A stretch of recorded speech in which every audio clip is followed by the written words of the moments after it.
Oh, fancy seeing you guys there. You guys look terrific today, but you're gonna look even more terrific after this video because you're about to be served the perfect 3 exercise arm workout, bicep specifically. But these are the pretty much only 3 exercises you'll probably ever need to grow absolutely insane biceps. So without further ado, let's get into it. Okay, so first we are going to do an incline bench curl where it's gonna be really focused on getting as much force and stretch, really hitting that long head of the bicep. So if you think about a bicep curl here standing, you're stacking the joint. So we've got force, force, force, and you basically have no tension on the bicep. So what we're gonna do is actually cheat back, use gravity to our advantage here, get on that incline bench, and here we're gonna be able to have force even in that stretch position where we're gonna obviously elicit the most growth. So take what you do for a standing curl, take 50 to 60%. So if you can curl, let's say with really, really good form, 40s, grab the 20s, right? I know it's gonna seem obnoxious. I'm gonna grab the 50s, but that's also because I have a skill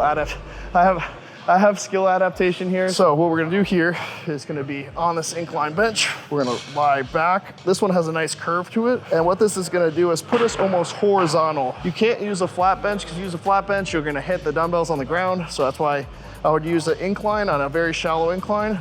We're gonna come down here, come into a big stretch, and then reach back, back, back, back, back, and then drag out with just the biceps. Keeping the elbows down. We're not going to lift the elbows at all to complete the rep. So reach back, try to keep those elbows down, turn it up, squeeze slow on the eccentric load, back into that stretch phase. And you can see here, there's already a tremendous amount of tension before I even start the rep. Whereas realistically, if I was standing, obviously I'd have no tension.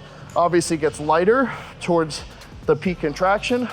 So that's why we'll have more contraction biased exercise next. All right, exercise number 2. If you're struggling with little baby B forearms, it's okay, because this exercise is great for biceps, but it's also great for pulling forearms. I like to use a fat grip handle. You don't have to if you don't want, but it is a nice little hack. We're gonna go unilateral curls, so we're gonna single arm. What we're gonna do is put this at about knee height. So what this is gonna allow us to do is have force in the stretch position, but it gives us a really good amount in the contraction position as well. So I like to hold on to the opposite side here. Foot forward, we're gonna drop the torso, and then we're gonna drag right up and through, keeping the elbow nice and high. And this gives us a little bit more of an even force curve than you would with a dumbbell, but also a really good amount of force in the contracted position. Gets a lot of long head, a little bit of short head as well. I like to keep the weight in a rep range that can still be about 6 to 12. I don't want to go so light that I'm hitting 15, 18 reps. There's no need. Really, mechanical tension is always king when it comes to pretty much driving growth in any muscle group. And so this disallows any use of momentum, puts us in a really good alignment where I'm stretched here, and then I have to put my bicep on an island. Whew, this is one of those exercises that, like, you get to failure and you fail. There's really nothing that can save you because you're basically matching that alignment. And so that's what I always tell people. You're doing a tricep push down, really try to match that, where that cable's coming from, with your body alignment. So here, tucking elbows back, same thing with this. I'm here, hip height, or just about knee.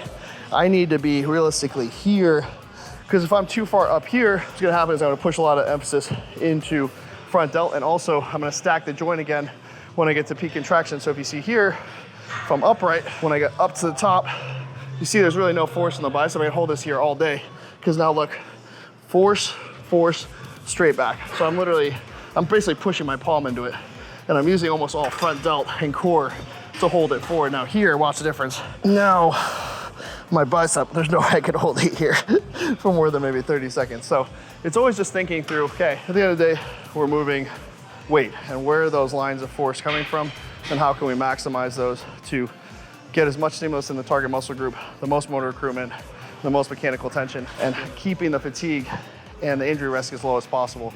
So 1, 2 hard working sets here. Let's get it. Last but not least, my favorite bicep exercise, incline bench supported cable curls. And the reason I love these is because you can load them super freaking heavy. We're gonna keep those elbows tucked back behind us, crunch core, curling here. And this, I wanna keep the chest almost forward so I can keep the emphasis out of front delts. If I come back here too far, you can see how that transfers into the front delts, whereas I crunch core here, I'm able to keep most of that emphasis right in biceps. Cable height is about a foot off the ground. Really make sure that you don't bottom out here, so move the bench far enough out that you don't bottom out. Find that stretch position and then drag out of it, keeping those elbows nice and high. Really the most important part of that is the first part of the set, being back here, elbows nice and high, crunching core, and being right here. It's probably my SSS plus tier bicep exercise. I'm not saying SS as in, let's not go there, but really just S. Let's say it was single S plus tier exercise for biceps. Those three, I would say you really only needed 2 of those every time you come in and train. I would say 2 hard working sets, 4 to 6 sets total max. I'd rather see you hit them with more frequency. Even 2 really hard sets, 3 days a week, I'd rather see that than 6 sets in one day, just because obviously there's gonna be a performance drop off as you do more sets. So for example, if I was to lead with this exercise, I'd probably do 130 in each hand pretty easily, not easily, but I could do it with that form. Like hundreds right now feel pretty heavy. So as you can see, I'm able to produce less mechanical tension just due to fatigue. So when you hit 8 sets of biceps, you're not gonna be able to drive that top end force. So I would say 2 to 4 sets, 2 to 3 times a week is my really biggest recommendation. Instead of trying to kill yourself, do the Rich Piana 8-hour arm workout. It's not gonna, you're just gonna delve into crazy muscle damage, which isn't really growth inducing. So I hope you guys love this video.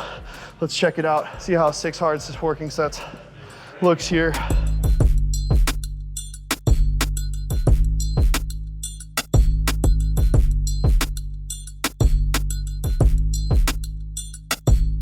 All right guys, so that is it. That's a wrap on my 21-inch arm workout. I'm catching up to you, Nick Walker. I'm gonna have 24-inch arms. Actually, I probably never will realistically. Go follow Nick Walker's channel if you want 24-inch arms. If you want closer like 21-inch arms, follow this channel. Basically, if you wanna be a little bitch like me. So hopefully you guys enjoyed this video. I love you guys, appreciate you guys, and I'll see you on the next one.